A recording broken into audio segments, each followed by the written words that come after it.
My name is Katie Warfield. I'm a faculty member in the Department of Journalism and Communication at Kwantlen Polytechnic University in Vancouver, Canada. And I'm also director of a small research lab there called the Visual Media Workshop.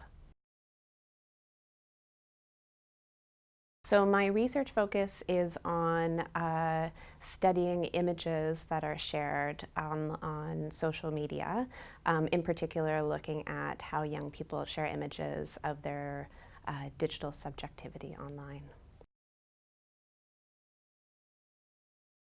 So I've used selfies in research for about 3.5 years now.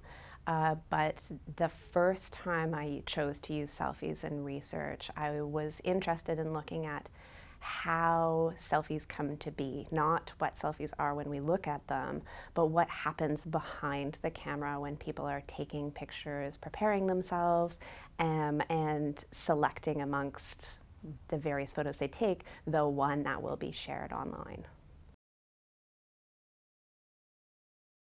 In terms of the findings, there were several things that happened. Perhaps most importantly, what happened was I realized the importance of context and environment in digital self-imaging practices.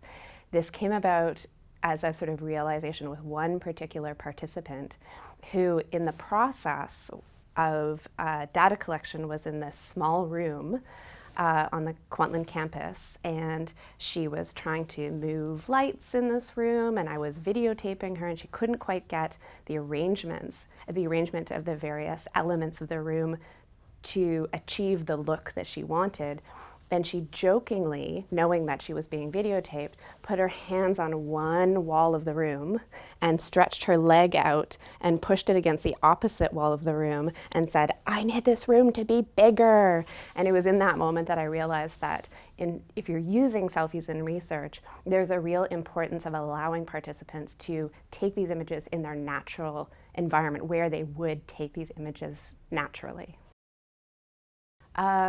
So the reason why I spoke about this particular project as opposed to the other many projects I've used selfies for is because what another big lesson I learned was when you're using selfies, the first time you use selfies, you realize just how important the technology itself is in data collection.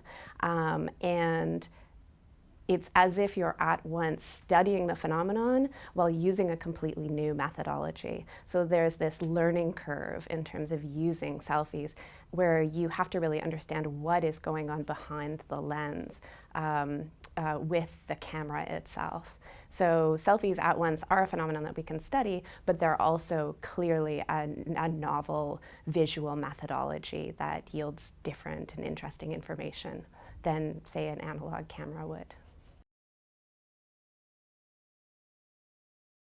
So one of the things that I think is really important to know when you're choosing to use selfies in research is that two things are happening. You can choose to use selfies in research to study what people are doing with selfies, but you can also choose to use selfies because it is a novel visual digital method.